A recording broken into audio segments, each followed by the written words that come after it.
ব্রাহ্মণবাড়িয়ার আখাউড়ায় সাবেক উপজেলা বিএনপির সাধারণ সম্পাদক ও আখাউড়া পৌরসভার সাবেক মেয়র মরহুম এন হাসান খানের স্মরণে short circle night cricket tournament অনুষ্ঠিত হয়েছে। শনিবার রাত ৯টার দিকে পৌরসভার দেবগ্রামে খেলার মাধ্যমে এই বিএনপি নেতা ও সাবেক মেয়রকে স্মরণ করে এলাকাবাসী। খেলায় প্রধান অতিথি হিসেবে উপস্থিত ছিলেন আখাউড়া পৌর বিএনপির সাধারণ সম্পাদক আক্তার খান।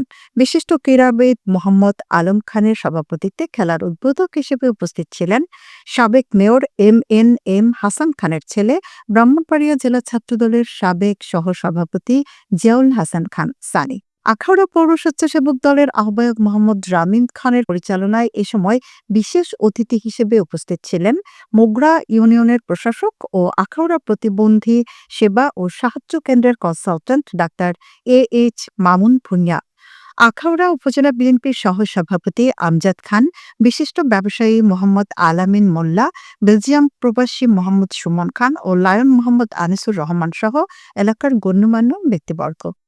এ সময় বক্তারা বলেন, খেলাধুলা মাদকমুক্ত সমাজ করতে সহায়ক শক্তি হিসেবে কাজ করে। তাই উন্নত জাতি ও মাদকমুক্ত সমাজ গঠনে খেলাধুলার বিকল্প নেই।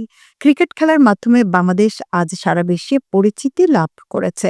আমাদের সোনার ছেলেরা ক্রিকেটের মাধ্যমে বাংলাদেশকে সম্মানিত করেছে। খেলাধুলা মানবিক মূল্যবোধ ও মেধা বিকাশের অন্যতম মাধ্যম। তাই সব শ্রেণী পেশার মানুষকে খেলাধুলার মান উন্নয়নে এগিয়ে আসতে হবে। শিক্ষার্থীদের লেখাপড়ার পাশাপাশি খেলাধুলারও সুযোগ দিতে হবে। তবেই আগামী দিনে আমরা সুস্থ ও মেধাসম্পন্ন জাতি উপহার পাব।